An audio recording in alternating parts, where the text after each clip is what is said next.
Hi BookTube. I thought I would do one last weekend reads video before I say farewell for now and see you on the other side. I'm going to be taking a probably necessary, very necessary hiatus this fall, but I will be back in January of 2019, possibly late December of 2018, depending on what my workload is like towards the end of my term of my master's.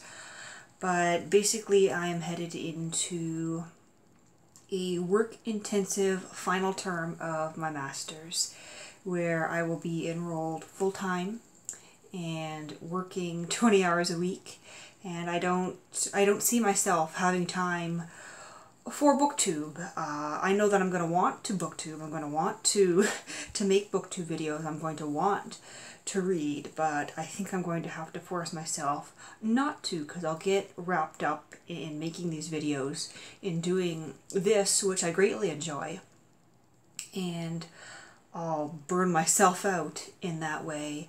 And end up not doing the things that I'm supposed to be doing, which is my schoolwork and my job.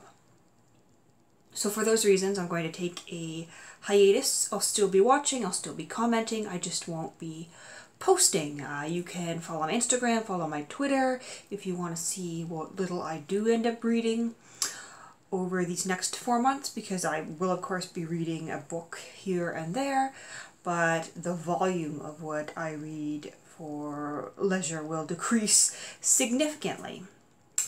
Final weekend reads though. I am reading Simone de Beauvoir's The Mandarins. I started it today. I intend to read it over the course of this weekend, and I read it for the first time exactly 2 years ago, so this is a bit of a nostalgia trip for me. It was this copy as well. I had just moved out here to Ottawa, and I had a couple days before I had to start classes before my orientation day, and so I lounged around this house and I read The Mandarins. So for nostalgic reasons, for enjoyment reasons, I am once again reading The Mandarins over this long weekend as I lounge around waiting for classes to start and waiting to return to work on Tuesday. So this is what I'm reading this weekend. I did a full discussion video of this when I first read it 2 years ago. I might link that in the description. But I've been quite busy reading CanLit over the past week. I finished reading 2 days ago The Edible Woman by Margaret Atwood, which is one of her earlier novels. I think it's the one that made her famous outside of Canada. And this is about a young woman in the 1960s who has recently become engaged, but she starts to feel herself rebelling and she becomes a bit unhinged. She has some issues with food. She finds that she can't eat meat anymore. Other things like carrots turn her off as well.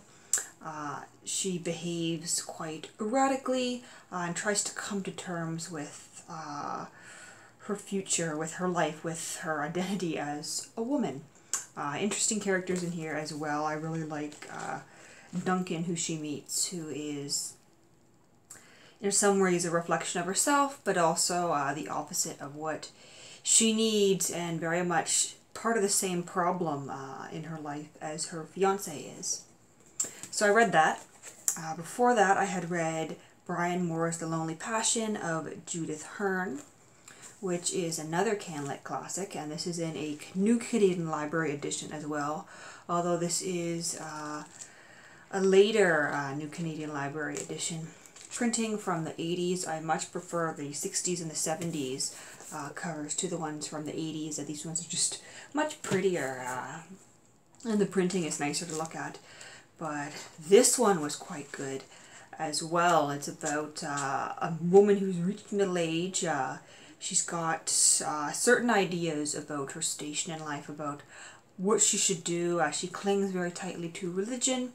She moves into this rooming house, meets a man who she thinks is interested in her, and he is kind of her last chance for romance, last chance for marriage, but things aren't necessarily what she perceives them to be, and she takes quite a fall into kind of the depths of despair, really coming to terms with her relationship with her friends, who really is her friend, and her own relationship with religion. There's a really beautiful passage near the end where she contemplates, what if the communion bread is just bread? What does that mean for me? Very good novel here. The next one wasn't really that interesting. I almost DNF'd it, but that is Son of a Trickster by Eden Robinson. This is about a Indigenous teenager, a First Nations teenager, who kind of had some weird interactions in his childhood with one of his grandmothers, who claimed that he was the son of a trickster and that he was dangerous. So it's a lot of him baking pot cookies and getting drunk and passing out with his friends and discovering his lineage and his background. And there's kind of it's sprung on you partway through the novel that witches and tricksters are real, but the first bits of the novel didn't give indications of that, and it seems a little bit kind of out of the blue, a little bit cheesy, a little bit incomplete, the second half of the novel.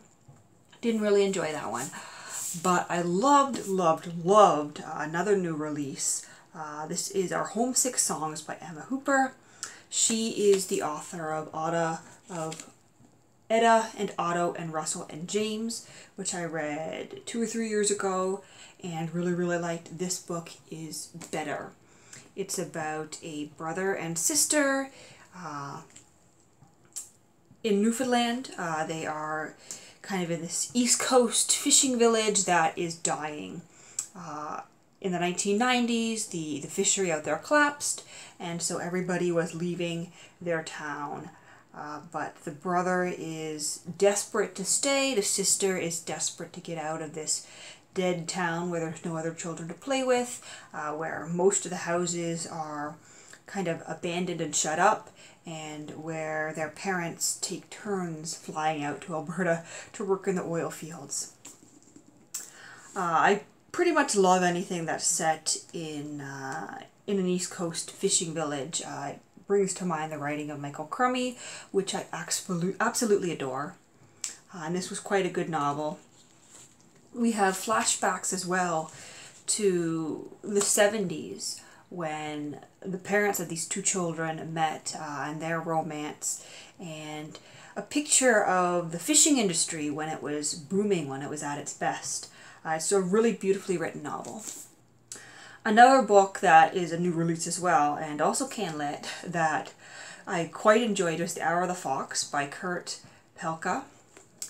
And this is about a lawyer, and she is coping with the loss of her adult son, who was with the Canadian military on a peacekeeping mission, and he died. It's very much about her remembering her relationship with him, coming to terms with mother-son relationships around her, and repairing her relationship with her husband. She withdraws from her husband, returns to the East Coast village she grew up in, and gets drawn into kind of a mystery that's happening there.